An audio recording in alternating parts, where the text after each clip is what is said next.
Hari Om. Welcome back to the channel Jagrata Nibodhata.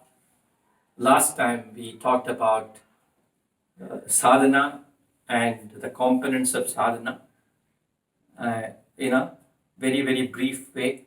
Let me touch upon some of the components we talk about. If you are a sadhak, you need to go through all these things clearly to achieve your goal. So this session I will say look beyond the veil. So looking beyond the veil is very important because you need to bring the mind into your control. A sadhana has got fourfold. The one is about your viveka, and the second one I talked about is about your vairagya. Third one is shat sampati. Fourth one is mumukštva.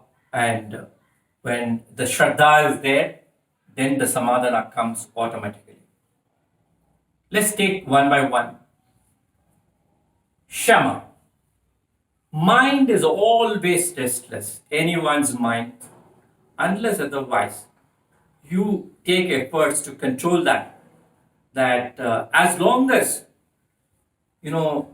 we take our senses towards the sense objects, the mind will allow you to move towards excitement.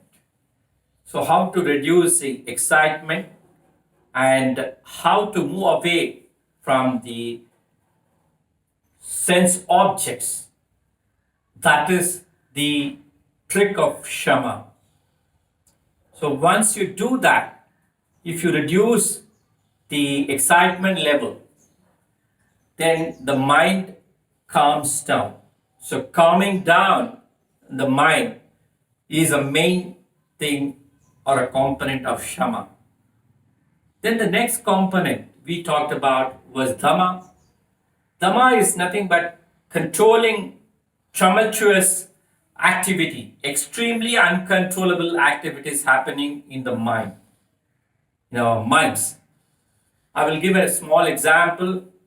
A rider of a chariot, if you notice, is always focused on two things. One is towards the path he is taking, and the two is about the reins which he is holding while driving that chariot. So a rider has got a firm grip on the reins because he has to control number of horses. So mind is similar to that. If you are able to control the horses which are flying in the minds, various components I talk about towards the sense objects, then things will be difficult if you don't control.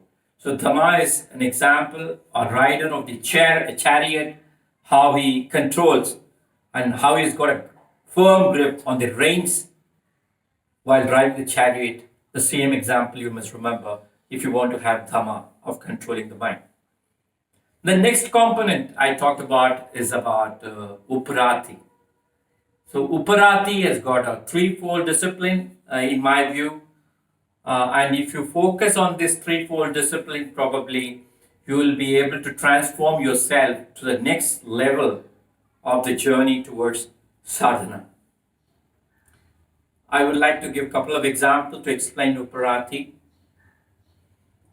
You might have noticed the swarm of bees sometimes coming together attacking, and when they are flying, they are flying directionless when they are flying, and they follow one single bee, queen bee, and whichever direction it moves, these bees also keep flying together like that. So it doesn't focus on what it is, they just follow the queen bee. The servant bees just follow the queen bee. Once the queen bee goes and settles in a beehive, all other servant bees, they also flock together and they come together to settle down in that hive. So mind is similar to that. Once that is controlled, that is through Uparati, of your own Uparati, with threefold discipline I talked about, probably the calm calming down of the mind can happen easily. And when the mind settles, all other senses, even if it is of a higher order, just follow. What's happening in the country right now at the election driven state? The political alliances are changing. Once the leader takes a call that is going to change the alliance with some other party, then all the followers also follow him and they go together as a cartel towards another alliance. So mind is also like that.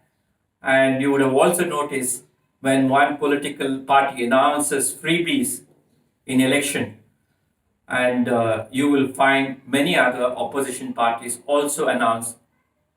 The degree could be different, but they also announce because they have to get into the game. Similarly, our mind also works. So if you are the leader of the mind, then you have to use this to see that Uparati is practiced in a threefold discipline I talked about. The next one is Titiksha. This is the third factor that obsesses and troubles you regularly and very often. The mind, if it thinks of unpleasant experience, then it cannot settle down. So, I will give an example of what is unpleasant experience or inconvenience. For example, the peak summer, it will be very hot, very difficult to live without air conditioners. And peak winter, it will be very cold. It will be very difficult to sleep without a heater in some countries. But if the body is getting used to the temperature outside without using these gadgets, then the body does not feel the inconvenience, or there is no unpleasant experience. Similarly, when that is getting adjusted, the mind understands I have to live in this situation and I'll get adjusted. Then the calming down of the mind happens.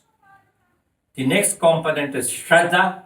Shraddha is nothing but having 100% faith in the path you have taken or you have chosen. So having that faith or a belief or confidence that you have taken the right path, then the Shraddha, the focal point, focus will be there to attain the goal of a sadhak, to do the sadhana. And then the next one, when you talk about sadhana, sadhana is not just a simple word. When you follow all the things I talked about so far, and you are very well established in that state for long enough, sustainability I'm talking about, then you are into sadhana. So it is not that you just come to that and then you attain that. It's not going to happen. Sadhana is not going to happen. So there has to be perpetuity and sustainability to achieve sadhana.